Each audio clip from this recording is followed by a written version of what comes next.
First જે word છે CARTON, જેનો પ્રનન્સિએશન છે કાર્ટન, અને સેકન્ડ વર્ડ જે આપેલો છે CARTOON, cartoon. First one is pronounced as carton, second one is pronounced as cartoon. તો ફર્સ્ટનો મિનિંગ આપણે જોઈ લઈએ. Carton, box made from cardboard for packing. આપણે જ્યારે પણ ટીવી, માઇક્રોવેવ ઓવન, ફ્રીઝ કે કોઈ પણ વસ્તુ લાવતા હોઈએ છીએ, અથવા જ્યારે પણ કોઈ આપણે ગ્લાસવેર લાવતા હોઈએ છીએ, અથવા મોટાભાગની વસ્તુઓ અત્યારે સરસ મજાના પેકિંગમાં થઈને આવતી હોય છે. તો જ્યારે પણ કોઈ વસ્તુનું પેકિંગ કરવા માટે પૂંઠા જ્યારે વપરાતા હોય છે, કાર્ડબોર્ડ જ્યારે વપરાતા હોય છે, તો એ જે ખોખું જેને આપણે કહીએ છીએ ગુજરાતીમાં, કે જેની અંદર વસ્તુને સારી રીતે મૂકવામાં આવતી હોય છે, એના માટે આપણે શબ્દ વાપરીએ છીએ ઇંગ્લિશમાં carton. Box made from cardboard for packing. જ્યારે કાર્ટૂન શબ્દ જે આપેલો છે એનાથી આપણે બધા પરિચિત છીએ. જ્યારે નાના બાળકો હતા ત્યારે આપણને કોમિક્સ વાંચવા ગમતા હતા, કાર્ટૂન્સને જોવા ગમતા હતા, ને અત્યારે પણ ટીવી ઉપર કાર્ટૂન્સ આવતા હોય છે, નાના છોકરાઓને બહુ જ ગમતા હોય છે, જેને ગુજરાતીમાં આપણે કહી શકીશું કે ઠઠ્ઠા ચિત્ર. એક આવો શબ્દ છે ગુજરાતીમાં, ઠઠ્ઠા ચિત્ર. તો ઠઠ્ઠા ચિત્ર એ સામાન્ય રીતે જ્યારે કોઈની મજાક ઉડાવવાની હોય, કોઈની હાંસી ઉડાવવાની હોય, અથવા કોઈ વ્યક્તિની લાક્ષણિકતાને એક હળવા અંદાજમાં જ્યારે રજૂ કરવાની હોય ત્યારે કાર્ટૂન વપરાતું હોય છે. આપ ન્યૂઝપેપરમાં જો જોતા હોવ ટાઈમ્સ ઓફ ઇન્ડિયાની અંદર, તો RK લક્ષ્મણના કાર્ટૂન્સ એ બહુ જ ઇફેક્ટિવલી પ્રેઝન્ટ થતા હોય છે, કે જેની અંદર આપણને ચિત્ર મજા પડે એવું હોય, પણ સાથે સાથે એની અંદર એક માર્મિક સંદેશો પણ આપેલો હોય છે. તો ફરીથી આપણે આ સ્લાઇડ ઉપર નજર નાખીએ કે જે ફર્સ્ટ વર્ડ છે કાર્ટન, કે જે કોઈ પણ પૂંઠાનો બનેલા બોક્સ માટે વપરાય છે. તો જેનું ઇંગ્લિશ સેન્ટેન્સ આપેલું છે please send me 6 cartons of tea. અહીંયા થોડીક સ્પેલિંગમાં ગડબડ થઈ ગયેલી છે, તો ત્યાં એ સ્પેલિંગને આપ ધ્યાનમાં રાખશો. અને સેકન્ડ છે આ cartoon tells many things in funny ways. તો એક ઠઠ્ઠા ચિત્ર આપણને ઘણી બધી બાબતો રમૂજમાં કહેતી હોય છે. તો ફરીથી આપણે જોઈ લઈએ કાર્ટન એન્ડ કાર્ટૂન. હવે નેક્સ્ટ પેર ઉપર આપણે ધ્યાન આપીશું.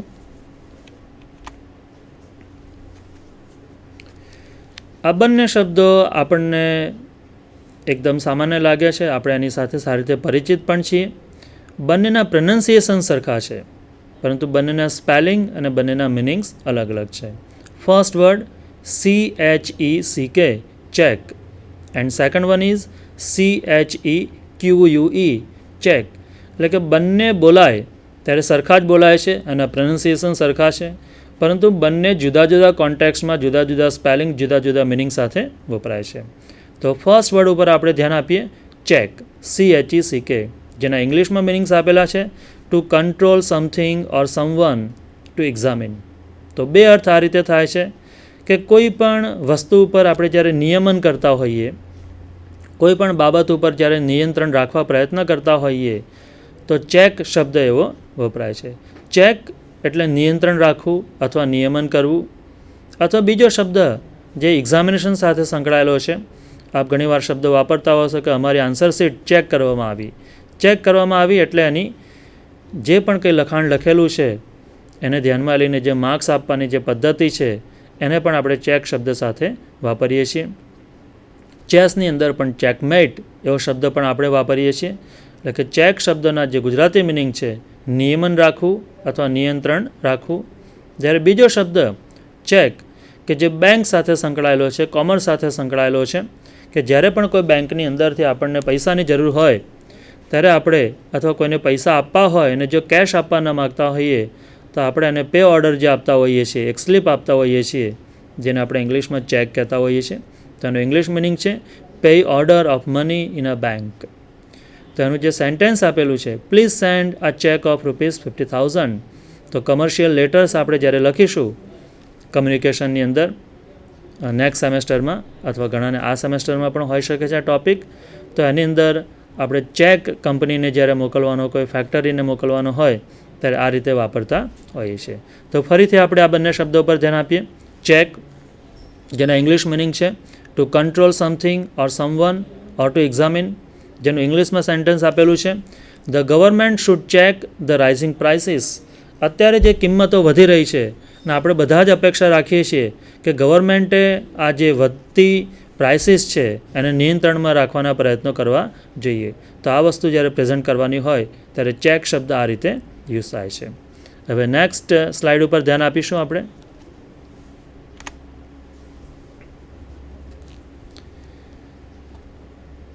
નેક્સ્ટ પેર છે first word site, CITE, site, SITE. આ બંને વર્ડ્સના પ્રનન્સિએશન સરખા છે, પરંતુ બંનેના સ્પેલિંગ્સ અને બંનેના મિનિંગ્સ અલગ અલગ છે. તો ફર્સ્ટ ઉપર આપણે ધ્યાન આપીએ. CITE, જેનો ઇંગ્લિશમાં મિનિંગ આપેલો છે to quote, to give an example.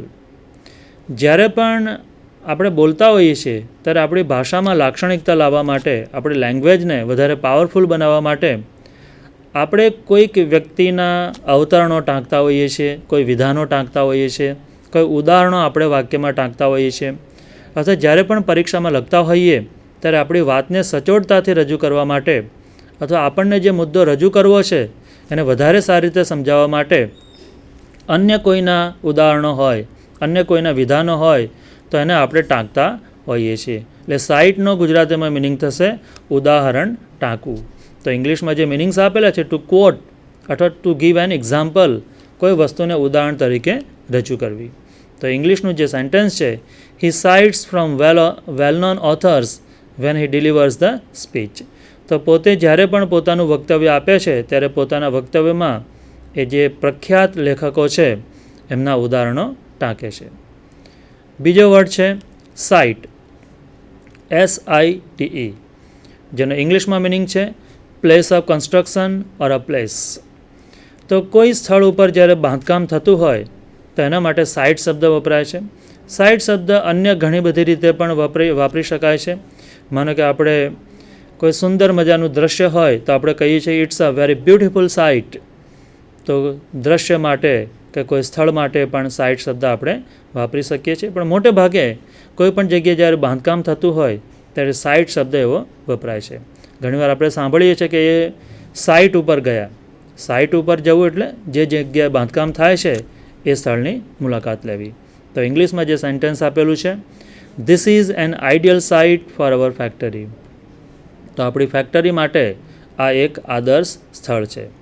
તો ફરીથી બંને શબ્દો ઉપર આપણે ધ્યાન આપીએ. ફર્સ્ટ વન છે સાઇટ, CITE, અને સાઇટ એટલે ટાંકવું. જ્યારે સેકન્ડ વર્ડ છે સાઇટ, SITE, જેનું મિનિંગ છે કોઈ પણ સ્થળ કે કોઈ પણ જગ્યા. હવે નેક્સ્ટ સ્લાઇડ ઉપર ધ્યાન આપીશું.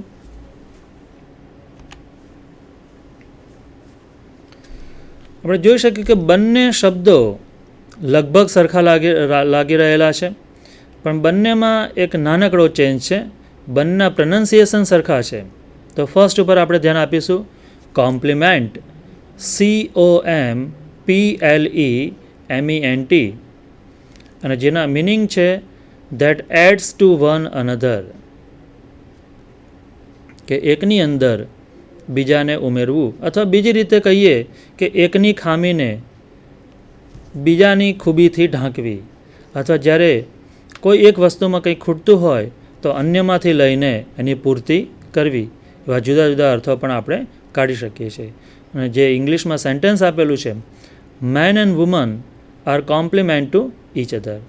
તો સ્ત્રી અને પુરુષ એ એકબીજાના પૂરક છે.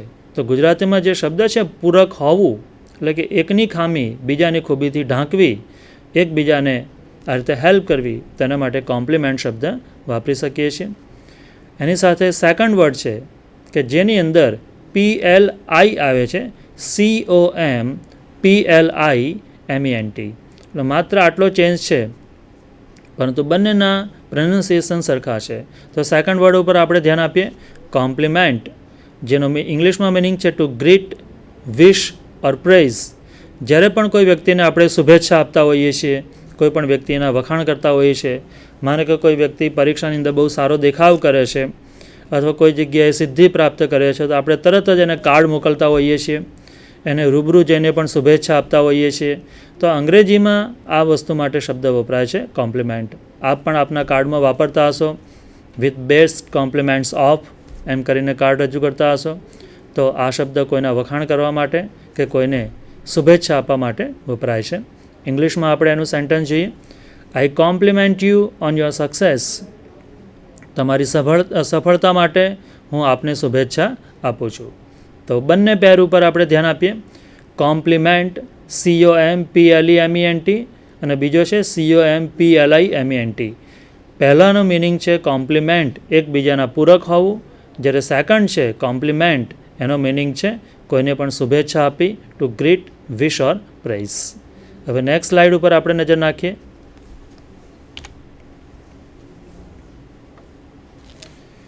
ફર્સ્ટ વર્ડ જેનો સ્પેલિંગ છે COAST અને જેનો પ્રોનન્સિએશન છે કોસ્ટ, જ્યારે સેકન્ડ વર્ડ છે COST જેનો પ્રોનન્સિએશન છે કોસ્ટ. તો બંનેના પ્રોનન્સિએશનમાં ચેન્જ છે. First one is pronounced as cost, second one is pronounced as cost. બંનેના મિનિંગ્સ આપણે જોઈ લઈએ. ફર્સ્ટ વન COAST જેના ઇંગ્લિશમાં મિનિંગ છે bank of a river or C. કોઈ પણ નદી કે સમુદ્રનો જે કાંઠો, કિનારો જે શબ્દ હોય એના માટે આપણે કોસ્ટ શબ્દ વાપરીએ છીએ. જે રીતે તટ રક્ષક દળ જે છે કે જેનું કામ સમુદ્રની સીમાઓની રક્ષા કરવાનું છે, તેના માટે કોસ્ટ ગાર્ડ શબ્દ આપણે વાપરીએ છીએ.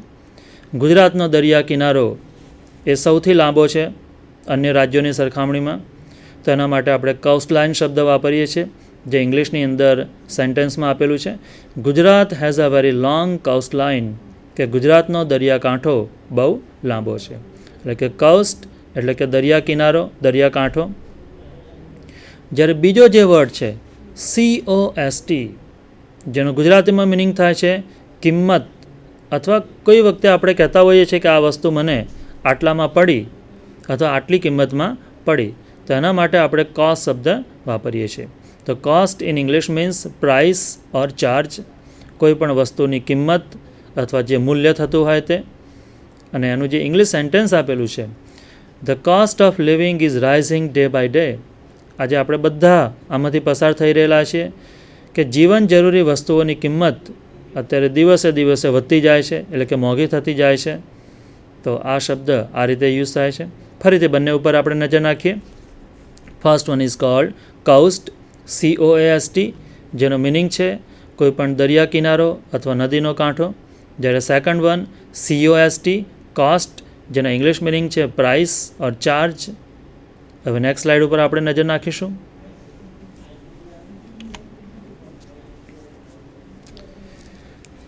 આપ આ બંને શબ્દોથી સારી રીતે પરિચિત હશો. બંને શબ્દોના પ્રોનન્સિએશન સરખા છે. ડિયર, ડિયર, DEAR, DEER, પણ બંનેના મિનિંગમાં જે ચેન્જ છે આપણે જોઈ લઈએ. ફર્સ્ટ વન ડિયર, DEAR જેના મિનિંગ છે બિલવેડ એન્ડ કોસ્ટલી. તો આ શબ્દ બંને રીતે યુઝ થાય છે કે આપણી સાથે જોડાયેલી કોઈ આપણી વહાલી વ્યક્તિ હોય તેના માટે બિલવેડ શબ્દ વાપરીએ છીએ, અથવા કોઈ વસ્તુ મોંઘી હોય જેની કિંમત વધારે પડતી હોય તો કોસ્ટલી જ્યારે છે એવું કહેવું હોય ત્યારે પણ ડિયર શબ્દ વપરાય છે. એટલે કે ડિયર શબ્દ DEAR એ બંને રીતે યુઝ થાય છે, વહાલું અને મોંઘું. એ જ રીતે બીજો જે શબ્દ છે સ્લાઇડનો DEER, સ્લાઇડ ઉપર આપણે નજર નાખીશું કે જેની અંદર આપેલું છે DEER, કે જે હરણ માટે શબ્દ આપણે વાપરીએ છીએ. એ વાઇલ્ડ 4-footed એનિમલ, જેનું ઇંગ્લિશમાં સેન્ટેન્સ છે Indroda park is a park with many deer. ગાંધીનગરમાં આવેલો ઇન્દ્રોડા પાર્કની અંદર ઘણા હરણ આપણને જોવા મળે છે. તો બંને શબ્દો ઉપર આપણે ફરીથી ધ્યાન આપીએ. DEAR કે જે મોટે ભાગે બિલવેડ કે કોસ્ટલી એ અર્થમાં વપરાય છે, જ્યારે સેકન્ડ વન એ એનિમલ માટે યુઝ થાય છે, જેને ગુજરાતીમાં આપણે હરણ કહીએ છીએ, DEER. તો જ્યારે પણ આપણે લેંગ્વેજમાં આ શબ્દનો યુઝ કરવો હોય ત્યારે આ બંને શબ્દના સ્પેલિંગને વિશેષ ધ્યાન આપવાની જરૂર છે. હવે આપણે નેક્સ્ટ સ્લાઇડ ઉપર ધ્યાન આપીશું. આપ જોઈ શકો છો DESCENT અને સેકન્ડ વન છે DISSENT. એના બંનેના પ્રોનન્સિએશન આપણે જોઈ લઈએ. ડિસેન્ટ અને સેકન્ડ વન ઇઝ ડિસેન્ટ. તો ફર્સ્ટ વનનો ઇંગ્લિશ મિનિંગ આપણે જોઈએ. DESCENT, to come down from a slope. જ્યારે કોઈ ઉપર તરફથી આપણે નીચી તરફ આવતા હોઈએ છીએ અથવા કોઈ ઢાળ ઉપરથી નીચે તરફ આપણે આવતા હોઈએ ત્યારે ડિસેન્ટ શબ્દ વપરાય છે. આ શબ્દ બીજી રીતે પણ યુઝ થઈ શકે છે કે વ્યક્તિના સ્ટેટસમાં જ્યારે પડતી થાય, એની પ્રગતિ અવરોધાય અને નીચેના તરફ ગતિ કરે ત્યારે પણ ડિસેન્ટ શબ્દ વપરાતો હોય છે.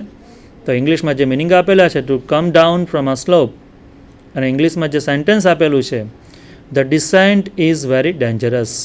ઉપરથી નીચે તરફનો જે ઢાળ છે એ બહુ જોખમી છે. જ્યારે સેકન્ડ વર્ડ છે ડિસેન્ટ, DISSENT, જેના ઇંગ્લિશમાં મિનિંગ્સ આપેલા છે not to agree, differ from. એટલે કે કોઈ વસ્તુ સાથે આપણે જ્યારે સહમત ન થતા હોઈએ અથવા કોઈ વસ્તુથી આપણું મંતવ્ય અલગ પ્રકારનું હોય અથવા આપણે કોઈ વ્યક્તિથી અલગ પડતા હોઈએ ત્યારે પણ ડિસેન્ટ શબ્દ વપરાય છે. જેનો ઇંગ્લિશમાં અર્થ આપેલો છે I dissent to what you say. તમે જે પણ કહો છો એની સાથે હું અસહમત છું. તો મિત્રો આજે આપણે કન્ફ્યુઝિંગ પેર ઓફ વર્ડ્સ જોયેલી છે કે દરેક સ્લાઇડની અંદર 2 શબ્દો આપેલા છે અને મેં દરેક સ્લાઇડના જે પણ શબ્દો આપેલા છે એના પ્રનન્સિએશન્સ, એના મિનિંગ્સ, એ શબ્દો વાક્યોમાં કેવી રીતે વપરાય છે એ પણ સમજાવેલું છે. આ જે પણ પ્રેઝન્ટેશન આપવામાં આવેલું છે એ એટલું પૂરતું છે એવું માનીને ચાલવાની જરૂર નથી. આપ આપના લેક્ચર્સમાં જ્યારે પણ આપના ક્લાસ ટીચર જે કમ્યુનિકેશન્સ લેતા હોય જ્યારે સમજાવે ત્યારે આ શબ્દો ઉપર વિશેષ ધ્યાન આપજો. અને સાથે સાથે આપના હોમવર્કની અંદર પણ આ શબ્દોના સ્પેલિંગ્સ, એના પ્રનન્સિએશન્સ, એના મિનિંગ્સ ઉપર વધારે ધ્યાન આપશો કે જેથી કરીને પરીક્ષા આવે એ દરમિયાન આપની તૈયારી પણ સારી થઈ શકે. મને આશા છે કે આપને આ લેક્ચર ઘણું યુઝફુલ રહેલું હશે. તો આપ બધાનો આભાર. Thank you. બાય.